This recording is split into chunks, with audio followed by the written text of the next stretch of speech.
This is the Rangers Postcast, your instant game reaction for the Texas Rangers, part of the Locked On Podcast Network. Your team every day. Well, I'm glad they rallied. I really am. I did not want to see them completely roll over. I'm glad that they showed some fight. The season was on the line. They needed that. Happy to see Jonah Heim get a home run. Happy to see them come back the way that they did to almost get it, almost get the tie, almost maybe get a win. But as much as I enjoyed seeing that fight and seeing that rally, the reality is that they still suffered a critical loss. I would dare to say a TKO at this point. You're 3.5 games out with 10 left to play. Are you mathematically eliminated? No. But realistically, the chances of getting ahead now of Cleveland as well, it's just not there. It's just not there. So I really wanted this Rangers team to be the team that we've seen the last 2 months or so, going back to July, the team that we saw on the homestand that swept the Brewers and that was putting pressure and getting clutch hits and scoring runs throughout the game. But unfortunately, the reality is that we are going to look back on this 2025 Rangers season, and we're going to look at a team that just had arguably one of the worst offenses, in team history, woefully.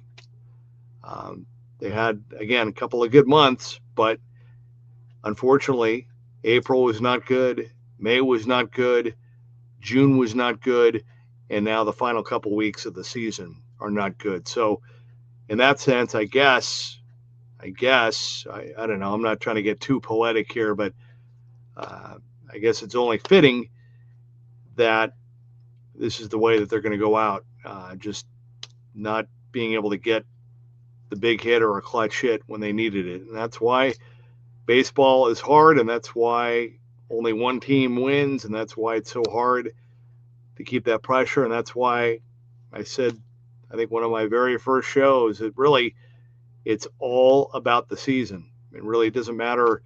Nothing else matters. It's all about the season. And unfortunately, despite arguably the best rotation, the best defense, really good bullpen that I thought overachieved, and really, even with injuries and everything else, still was a top 5 bullpen in baseball.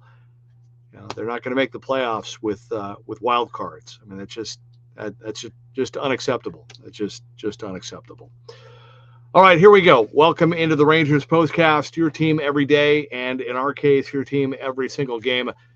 My name is Jeff Biggs, longtime host and reporter. Thank you very much for watching Locked On Sports Rangers, your destination after every single game.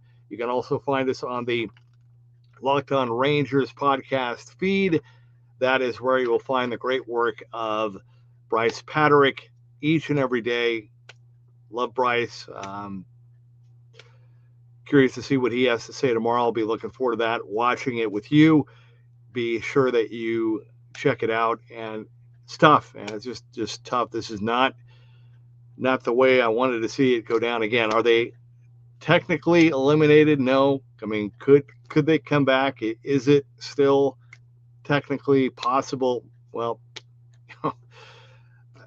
this is not the time, to lose 3 in a row, period. All right, let's get to it. And I know a lot of you are already jumping in via the Rangers comment crew, so I'm not going to rehash the game, but let's get after it. This is what you'll be talking about. Really, look, last night I said that it was just about a must-win. I thought tonight really was a must-win game for the Rangers. Had to get this one, had to win this series, couldn't afford just a flat performance like last night. I really thought with Merrill Kelly on the mound, and after the really bad performance, offensively, defensively, everything else, that the Rangers were really going to come out on fire and impose their will in this game. And it was just the complete opposite. I mean, they looked like a team that did not belong until they rallied. I mean, they needed a big game from Merrill Kelly. He had arguably his worst outing as a Ranger, really, really disappointing. 3+ innings, 6 runs on 9 hits. I mean, that just I mean, they just pounded him. I mean, I'm not trying to pick on the guy. Great guy. He's had some really big starts this month, but I mean, that was brutal. I mean, they needed this was a playoff game, and that was terrible. I'm not going to use the word choke because I respect this team and I like this team too much. But I mean, you tell me, okay, if I'm being out of line here. But this is not the team that we've seen over the last couple of months or the last couple of weeks. I mean, yeah, they came back and that was good and it was great, but they didn't win and they didn't pull it out. And tonight was a devastating, critical loss. I mean, Cody Freeman got the home run. The rally in the 8th was awesome. I mean, but you go to the 9th inning, you get a leadoff single from Josh Smith, tying run, and Wyatt Langford comes in and strikes out looking. I just don't. Look, I'm not a big league hitter, so I never have been. I never will be. You've heard me say this throughout the season. It's something I've wondered my entire career. When you're a professional hitter and the game is on the line and you have 2 strikes, I don't see how you can not swing your bat at anything that's remotely close to a strike. And that one was the one to Wyatt was right down the middle. I just, and I think what really makes it stand out, what really makes it ugly is the fact that you looked at the Astros and their approach, right? I mean, their best hitter tweaked his ankle, all right? They got a whole bunch of guys that nobody had ever heard of going into this season. And those guys are up there hacking and grinding and putting pressure and attacking. And I think for me, I'm Chris Young and the front office. I'm thinking to myself, I need guys that are going to compete and fight and that are going to get hits. And too many strikeouts looking, too much not being able to move a runner over or just some of the basics. I think they were really hoping that the lineup put together, and it did not work out. Higgy strikes out to end the game. He's been great. Good to see Jonah keep the inning alive, but Rowdy really needed a big hit there from Rowdy. I mean, Abreu, he's not that good. I mean, he's a guy that they hit him before. You should be able to make contact or to do something, and it just didn't happen. So anyway, you can hear it in my voice. Frustrating. Didn't want to see it go down like this, and thought it was going to go differently. All right, when we come back, we're going to hear from you via the Rangers comment crew. This is the Rangers POSTCAST. All right, as you know, with Nutrafol, you've heard, there's so many different things out there, right? So many products out there, and of course, it's only fitting that I'm having computer issues there. I mean, you've probably seen a million ads for hair growth and thought, does this stuff really work, right? That's a fair question. Sure, like that actually works. Well, there's so many products out there, and it's hard to know which ones are actually going to do anything. That's why I think you should give Nutrafol a closer look. Nutrafol is the number one dermatologist recommended hair growth supplement brand, trusted by over 1.5 million people. And it's not just hype. This is a supplement clinically tested that targets the root causes of thinning and shedding with a proactive approach. So, whether you're at work or out with your friends or even getting ready in the morning, Nutrafol gives you more confidence in your daily routine. So, see thicker, stronger hair with less shedding in just 3 to 6 months with Nutrafol. For a limited time, Nutrafol is offering Locked On MLB listeners $10 off your first month's subscription and free shipping when you go to Nutrafol.com and enter the promo code Locked On MLB. That's Nutrafol.com, promo code Locked On MLB. And we've talked a lot this season about Game Time, right, and what they're doing. And we got to give it up for Game Time, even after a tough game tonight, because there's nothing like catching a baseball game live, the energy, the crowd, the chance to see your team in person. But as you know, actually getting tickets, that's the tough part. You got queues, login screens, surprise fees. It really takes all the fun out of it. That's why Game Time is the app that gives the advantage back to the fans. Game Time is fast, easy, and backed by the Game Time guarantee. You'll always get 100% authentic tickets delivered on time and at the best price. Plus, all the fees are included, so the price you see is the price you pay. Again, fees are included. You know your total up front with no surprise fees at checkout. You can't beat that. So right now, download the Game Time app, create an account, and use code LOCKEDONMLB for $20 off your first purchase. Terms apply. Again, that's promo code LOCKEDONMLB for $20 off. Swipe, tap, ticket, go. Download Game Time today. And I don't want to forget about what they're doing over at FanDuel as well, because look, the NFL season is here and FanDuel is making it easy, making sure you're ready for kickoff with a can't miss offer. Right now, new customers can bet just $5, and if your bet wins, you'll get $300 in bonus bets to use across the app. It's quick, easy, and the best way to add a little more energy to Sundays. So are you ready to play? Download the FanDuel app now by visiting FanDuel.com to get started. That's FanDuel.com to place your first $5 bet.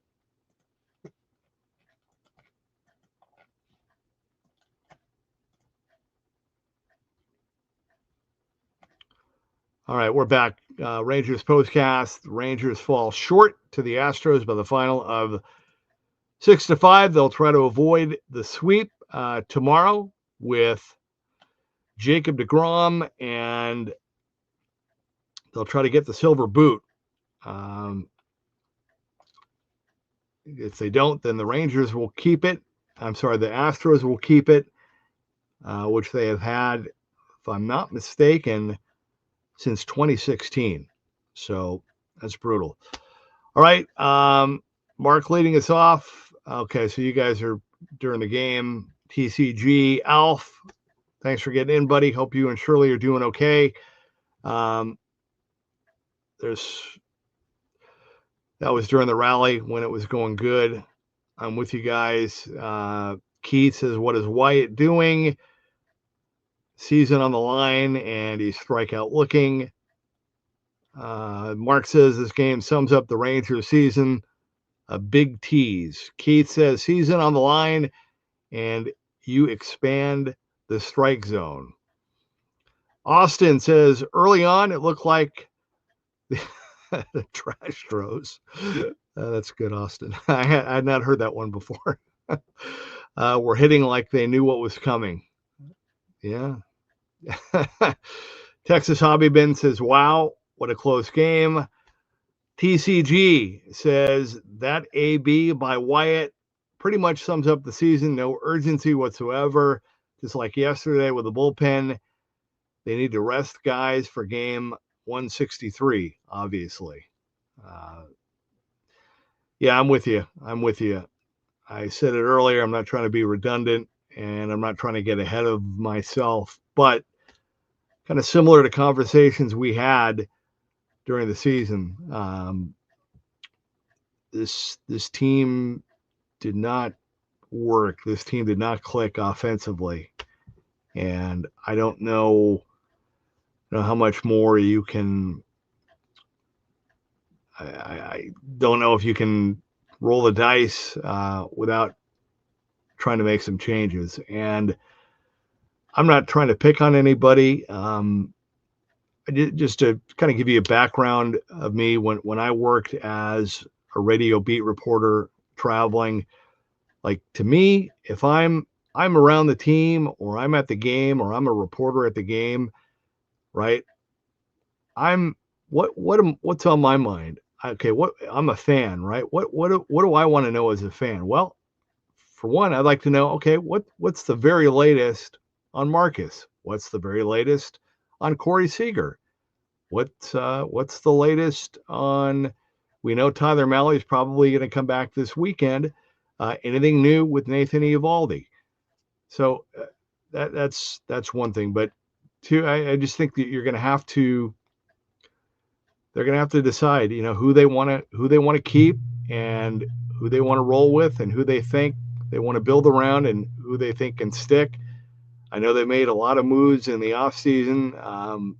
Again, Jake Berger and Jock have been, a little bit better the last couple of months, but nowhere near what they needed or what they were hoping or what they were expecting. And there's plenty of blame to go around for that 3-month offensive funk. But I'm just saying, as an example, those were, a couple of the really big moves that did not work. Train Guy says, can the offense finally decide if they want to be in the postseason or not? I'm really sick of them getting my hopes up and down like a roller coaster. Peagle up as usual. Laura Berry says, some kind words for the show and for me. Thank you, Laura, very much. I hope so. I hope so, Laura.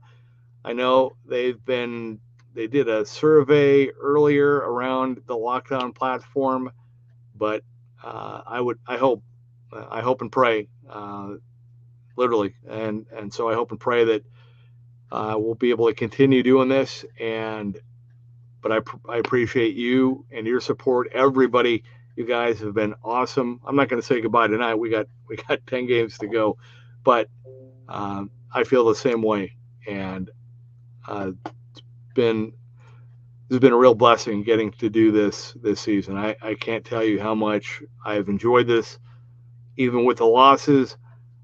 Just like I said, the tough thing for me is I really thought they were not only had turned a corner, but were on the right track here coming out of the homestand. And they've played so well against the Astros this season. They played so well in Houston before. And to see them lose these 2 games like that, the way that they have, has been really, really tough. Texas Hobbyman says, not sure how to feel right now, except down. Yeah, well said. I'm with you. I'm right there with you. Keith says, wasted an amazing starting rotation. How many times have we said it all year? Just one more hit. Yep, I'm with you. Noah Day says, one of the most frustrating games all year. Roller coaster of emotions to just be let down in the end. Got to win tomorrow. If they still want a chance at October, may be too late. Keith says, shut down DeGrom. Well, I think if they lose tomorrow, I would not be surprised if they were to shut him down. I think, this is it. I think if they lose, I mean, you're done. I think they're done now, but I think if they lose tomorrow, you're really done. So we'll see. Hopefully, though, I would love to see, at the very least, Jacob, the opportunity to get out there and have one more dominant start that would hurt the Astros, to wrap up his season. TCG says, can't believe Kelly got slapped around like that. I'm with you. And I also agree with what you said about the journeyman relievers. I think that's more telling than we know. Mark says, Seattle, Toronto, and Detroit will be your division winners in the American League, with New York, Boston, and Houston in the wild card. Yeah, it's looking that way. Couple more here. I got to wrap things up. Yeah, a lot of great comments, guys. I'm reading them all. Thank you. Thanks for getting in. And yeah, you guys are great. And I love, you know what I love too? I love how you guys have all kind of connected and communicate with each other as well, and have gotten to know each other. I think that's really cool. And kind of, I have like a double sadness. Number one, sad, obviously because of the results and the way the season is heading. But two, getting sad because this is going to come to an end, and I'm not going to be able to spend this time with you guys. So let's enjoy the final couple weeks, and we're 10 games, less than 2 weeks, and we will do it again tomorrow night. So hopefully you can join me tomorrow night. Thank you to everybody for getting in. Thank you for all of your comments and support. Don't forget, check out Bryce tomorrow, and I will be back with you tomorrow night. Final score tonight, the Rangers come up short. They fall to the Astros 6-5. They'll try to get the finale tomorrow and get the silver boot rather than taking the boot. This has been the Rangers Postcast.